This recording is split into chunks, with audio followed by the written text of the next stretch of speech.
ناظرین حضرات، چینل کو سبسکرائب کیجئے، ساتھ میں بیل آئیکن ضرور دبا دیجئے تاکہ آنے والی ویڈیو کی نوٹیفیکیشن آپ کو ملتی رہے۔ دیکھیں، میں یہ کہہ رہا تھا کہ پیدا ہونے سے لے کے آنکھ کھولنے سے لے کے آنکھ بند کرنے تک حضور نے پورا قانون دیا۔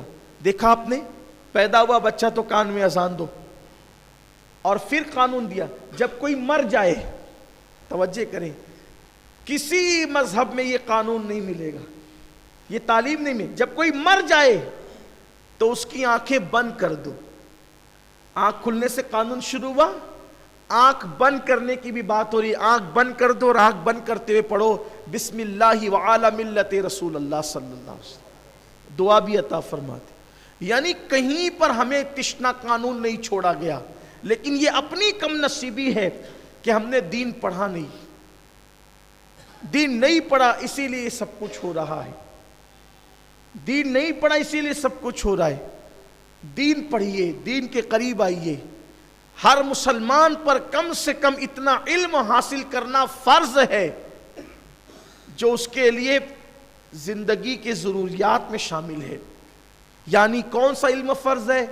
طہارت کیسے کی جائے، وضو ہے، غسل ہے، نماز ہے، روزہ ہے، حج ہے، زکوٰۃ ہے، تجارت کے کاروبار کے مسائل ہیں، مسجد میں آنے جانے کے مسائل ہیں، یہ سب چیزیں سیکھنا ہم پہ فرض ہے۔ اگر نہ سیکھیں گے اتنا علم، جتنا علم انسان کی زندگی کے لیے ضروری قرار دیا گیا ہے، تو میرے آقا صلی اللہ علیہ وآلہ وسلم فرماتے ہیں ایسا شخص حساب کتاب کے بغیر جہنم میں جائے گا جس شخص نے فرض علم حاصل نہیں کیا۔ اس لیے کہ آپ کہیں گے میں نے تو نماز پڑھی، نماز سیکھے بغیر پڑھی، نماز ہوئی ہی نہیں، تو آپ کہیں نہیں بھی اللہ قبول کرنے والا ہے، اللہ تو قبول کرتا ہے، مجھے تو آتی نہیں، معلوم نہیں تھا تو کیا کروں؟ معلوم ہونا کوئی، نہ معلوم ہونا کوئی عذر نہیں ہے، نہ معلوم ہونا کوئی عذر نہیں، تم نے سیکھا کیوں نہیں؟ بلکہ لوگ تو یہ کہتے ہیں یار علم والوں سے غلطی ہو تو ان کو ڈبل گناہ ملتا ہے، بغیر علم والوں سے تو ان کو کوئی گناہ نہیں ملتا یا ایک گناہ ملتا ہے۔ یہ غلط ہے، یہ آپ کی من گڑت ہے، یہ بھی نہ علم ہونے کی وجہ سے۔ علم والے سے اگر غلطی ہو تو اس کو ایک گناہ ملے گا کیونکہ اس نے علم سیکھا ہے، عمل نہ کرنے کا ایک گناہ اس کو ہے۔ لیکن جس نے علم نہیں سیکھا اور اس نے غلطی کی تو اس شخص کو دو گناہ ملیں گے، ایک علم نہ سیکھنے کا گناہ، ایک عمل نہ کرنے کا گناہ، اس کے لیے دو گناہ ہے۔ اس لیے علم کی طرف آؤ۔ بالخصوص میں اپنے نوجوانوں سے گزارش کرتا ہوں کہ جب ہم کمپیوٹر سیکھنے کے لیے 6 مہینے کا وقت کمپیوٹر کے لیے دے سکتے ہیں، انگلش اسپیکنگ کے لیے 6 مہینے سال بھر کا وقت نکال سکتے ہیں، تو کیا ہم اپنی مسجد کے امام کے پاس آ کر نماز سیکھنے کے لیے 2-4 دن کا ٹائم نہیں دے سکتے؟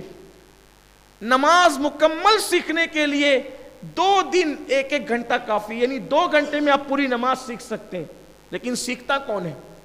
نماز میں تقریباً 52 مقامات ایسے آتے ہیں پوری 2 رکعت نماز میں کہ اگر آپ جہاں بھول کر دو تو آپ پر سجدہ سہو لازم آ سکتا ہے۔ کسے پتہ ہے؟ کون کرتا ہے؟ بچپنے سے مسجد میں آ رہے لوگوں کو سر زمین پہ رکھتے دیکھا، ہم نے بھی ماتھا ٹیک دیا۔ ماتھا ٹیکنے کا نام نماز نہیں ہے، کھڑے ہو جانے کا نام نماز نہیں ہے امام کے پیچھے۔ نماز کیا ہے؟ اللہ کے رسول فرماتے ہیں صلو کما رأیتمونی اصلی، نماز ایسے پڑھو جیسے مجھے نماز پڑھتے ہوئے دیکھتے ہو۔ ہم نے نماز ہر چیز، بائک سیکھ کر چلا رہے ہیں، سائیکل سیکھ کر چلا رہے ہیں، کمپیوٹر سیکھ کر چلا رہے ہیں، کاروبار سیکھ کر رہے ہیں، اگر بغیر سیکھے کوئی چیز ہو رہی ہے وہ اللہ کی عبادت ہے جس کو نماز کہتے ہیں، روزہ کہتے ہیں، حج کہتے ہیں، زکوٰۃ کہتے ہیں۔ خدا کے لیے اپنے حال پہ رحم کریں، کم سے کم نماز تو سیکھ لیں۔ میرے آقا صلی اللہ علیہ وآلہ وسلم صحابہ کرام کو پوری عمر عبادت سکھاتے رہے،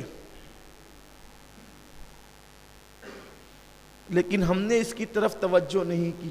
میرے آقا صلی اللہ علیہ وسلم کے دیوانوں، ہمیں تو وضو بھی نہیں آتا، ہم کن کن چیزوں کا تذکرہ کریں؟ ہم نے ابھی یہ بھی پتہ نہیں ہے کہ عورتیں ہاتھ کیسے دھلتی ہے وضو میں اور مرد ہاتھ کیسے دھلتے ہیں وضو میں، یہ بھی پتہ نہیں۔ مردوں کا ہاتھ دھلنا وضو میں سنت اس طرح سے ہے کہ کلائیوں سے پانی ڈالیں گے اور کونی کی تک بہائیں گے، اور عورتوں کا وضو یہ ہے کہ کونی پر پانی ڈالے گی اور کلائیوں کی طرف بہائے گی. یہ ہے مرد اور عورتوں کے وضو میں فرق. لیکن ہم نے تو جیسے آیا ویسے کر لیا. یعنی ابھی تک مسلمان وضو بھی نہیں سیکھ سکا، اور ہم کہاں جانے کی بات کرتے ہیں، بڑی بڑی بات کرتے ہیں، ہم یہ بن گئے اور ہم وہ بن گئے اور ہم وہ بن گئے. یہ سب کیا ہے؟ پہلے مسلمان تو بنو، اللہ کے بندے تو بنو، بہت ضرورت ہے. صحابہ کرام رضوان اللہ تعالی علیہ مجمعین جب اسلام قبول کرتے تو وہ اس وقت تک دوسرے کاموں کی طرف توجہ نہیں کرتے جب تک کہ وہ دین نہیں سیکھ لیتے. سیدنا فاروق اعظم فرماتے ہیں میں نے 12.5 سال تک حضور کی بارگاہ میں بیٹھ کر صرف سورہ بقرہ شریف پڑھی ہے. کتنے سال؟ 12.5 سال. 12.5 سال میں اللہ کے رسول سے میں نے صرف ایک سورت پڑھی ہے، سورۃ البقرہ. آپ غور فرمائے حضور نے کیا سکھایا ہوگا اور انہوں نے کیا سیکھا ہوگا. آج ہمارے یہاں سیکھنے کا جذبہ نہیں ہے، حالانکہ علماء ائمہ سکھانے کے لیے تیار ہیں. ماشاءاللہ آپ کے محلے میں تو مفتی صاحب ہیں، یہ حضرت مولانا مفتی امتیاز صاحب جو ہیں یہ سند یافتہ مفتی ہے اور ہمارے ادارے کے پہلے مفتی ہیں. ماشاءاللہ آپ کو جو ہے وہ فائدہ اٹھانا چاہیے. دیکھیے اگر آج ہم دین نہیں سیکھیں گے نا تو نقصان اٹھائیں گے، کیونکہ بہت ساری چیزیں ایسی ہوتی ہیں کہ علم نہ ہونے کی وجہ سے آدمی نہیں کرنے والے کام بھی کرتا ہے، اور اگر علم ہو جائے تو ضرور انسان بچتا ہے ان چیزوں سے. جیسے ابھی آپ نے سنا کہ جھوٹی قسم کا کتنا بڑا وبال ہے. میں سمجھتا ہوں کہ کوئی مسلمان یہ سن کر اس کا ایمان نہیں کانپے گا کہ جو جھوٹی قسم کھائے اللہ اس کی پوری نسل پہ لعنت کرے، اور اللہ حضرت موسیٰ جیسے نبی سے کہے کہ اگر تم بھی جھوٹی قسم کھاؤ گے تو میں تمہاری زبان کو بھی جلا کے راکھ کر دوں گا.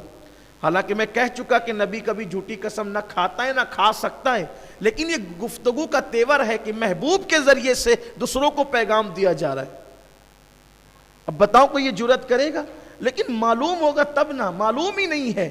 اس لیے مسلمانوں کو چاہیے کہ وہ علم دین سیکھیں.